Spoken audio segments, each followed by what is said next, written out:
ನಮಸ್ಕಾರ ಎಲ್ರಿಗೂ. ನಮ್ಮ ಚಾನೆಲ್ ಅಬ್ಬಿಗಂಡು ಕ್ರಿಯೇಷನ್ಸ್ಗೆ ಆತ್ಮೀಯ ಸ್ವಾಗತ.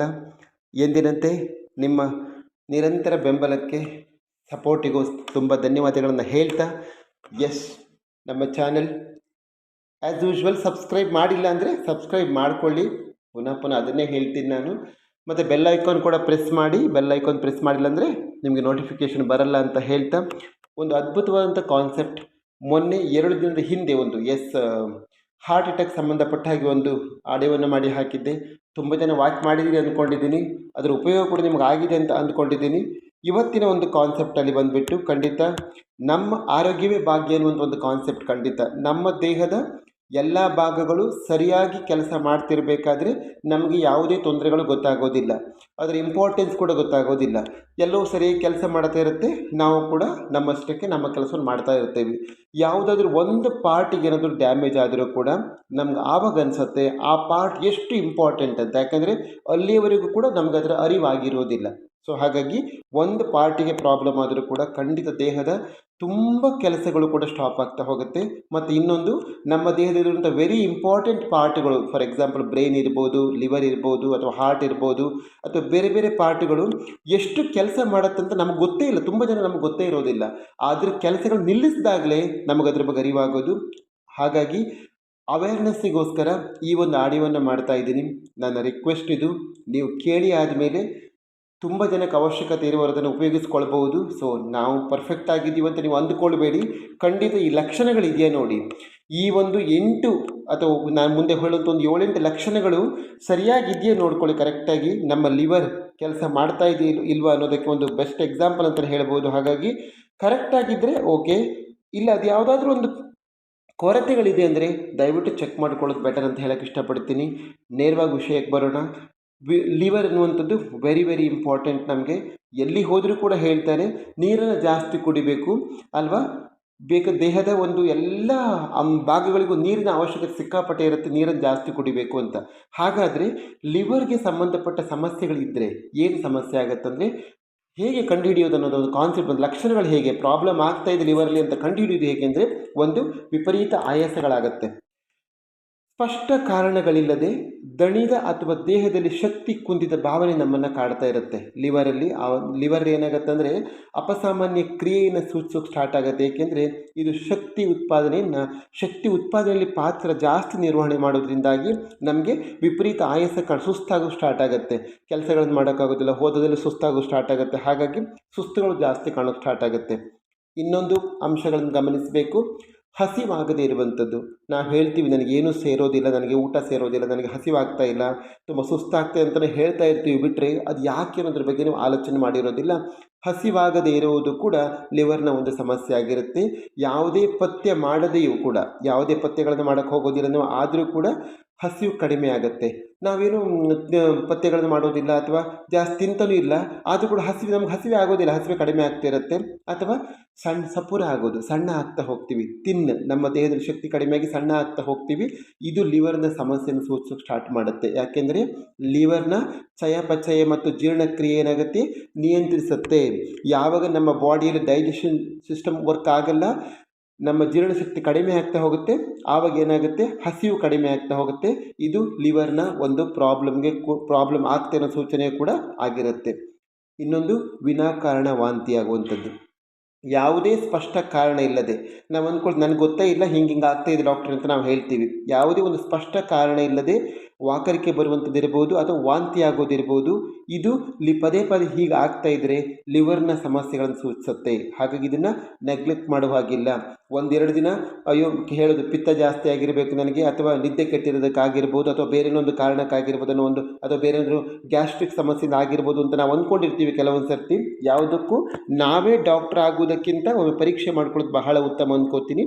ಲಿವರ್ ಸಮಸ್ಯೆಗಳನ್ನು ವಿನಾಕಾರಣ ಈ ಥರ ಆದರೆ ವಾಂತಿ ಆಗುವಂಥದ್ದು ಇರ್ಬೋದು, ವಾಕರಿಗೆ ಬರುವಂಥದ್ದು ಕೂಡ ಸೂಚಿಸೋಕೆ ಸ್ಟಾರ್ಟ್ ಆಗುತ್ತೆ.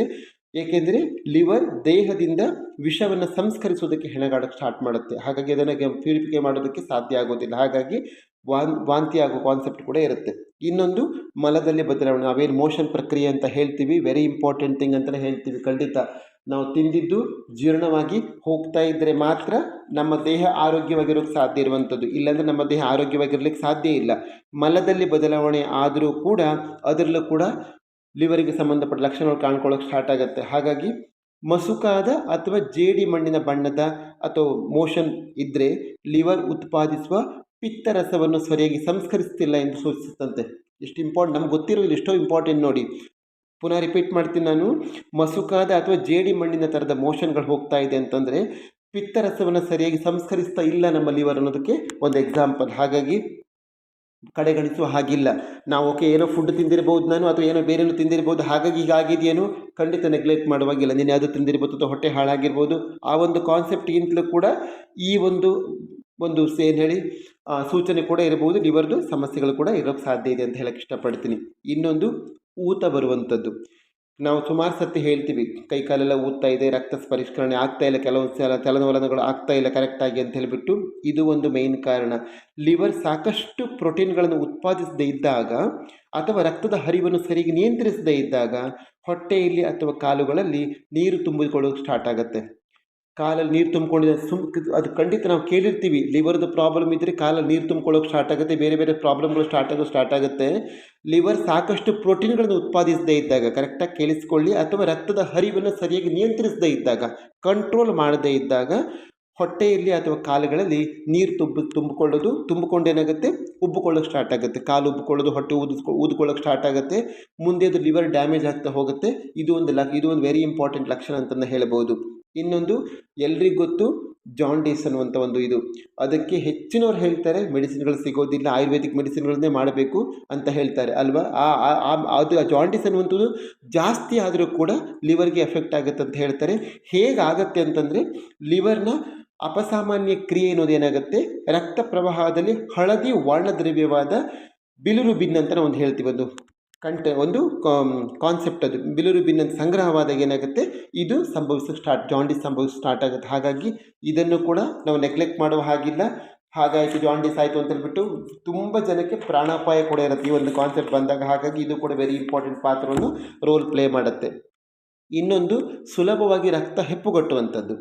ರಕ್ತ ದಪ್ಪ ಆಗ್ತಾ ಹೋಗುತ್ತೆ. ಯಾವಾಗಲೂ ಕೂಡ ನಮ್ಮದು ಕರೆಕ್ಟಾಗಿ ದೇಹದಲ್ಲಿ ರಕ್ತ ಚಲಾವಣೆ ಆಗಬೇಕಾದ್ರೆ ಲಿಕ್ವಿಡ್ ಥರ, ನೀರು ಥರನೇ ಇರಬೇಕು, ಕಂಪ್ಲೀಟಾಗಿ ಫ್ಲೋ ಆಗ್ತಾ ಇರುತ್ತೆ. ಆವಾಗ ಮಾತ್ರ ರಕ್ತ ಚಲನೆ ಕರೆಕ್ಟ್ ಆದಾಗ ದೇಹಕ್ಕೆ ಯಾವುದೇ ಸಮಸ್ಯೆಗಳು ಪ್ರಾಬ್ಲಮ್ ಆಗೋದಿಲ್ಲ.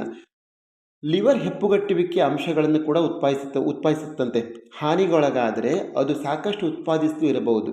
ಹಾಗಾಗಿ ಇದು ಸುಲಭವಾಗಿ ರಕ್ತ ಹೆಪ್ಪುಗಟ್ಟಲು ಅಥವಾ ದೀರ್ಘಕಾಲದ ರಕ್ತಸ್ರಾವಕ್ಕೆ ಕೂಡ ಕಾರಣ ಆಗುತ್ತೆ. ಲಿವರಿನ ಸಮಸ್ಯೆ ಆದರೆ ಈ ಪ್ರಾಬ್ಲಮ್ಗಳು ಕೂಡ ರಕ್ತ ಹೆಪ್ಪುಗಟ್ಟಲು ಅಥವಾ ದೀರ್ಘಕಾಲದ ಒಂದು ರಕ್ತಸ್ರಾವಕ್ಕೆ ಕೂಡ ಕಾರಣ ಆಗಬಹುದು. ಹಾಗಾಗಿ ಇದು ವೆರಿ ಇಂಪಾರ್ಟೆಂಟ್. ರಕ್ತ ದಪ್ಪ ಆಗ್ತಾ ಹೋದರೆ ಮನುಷ್ಯನಿಗೆ ಏನೆಲ್ಲ ಸಮಸ್ಯೆಗಳಾಗತ್ತೆ ಅಂತ ಎಲ್ರಿಗೂ ಗೊತ್ತು. ಹಾಗಾಗಿ ಅದನ್ನು ಅವಾಯ್ಡ್ ಮಾಡೋದು ಬಹಳ ಉತ್ತಮ ಅಂತ ಹೇಳ್ಬೋದು. ಇನ್ನೊಂದು ಗೊಂದಲಗಳ ಸೃಷ್ಟಿಗಳು ಕೂಡ ಆಗುತ್ತಂತ ಹೇಳ್ತಾರೆ.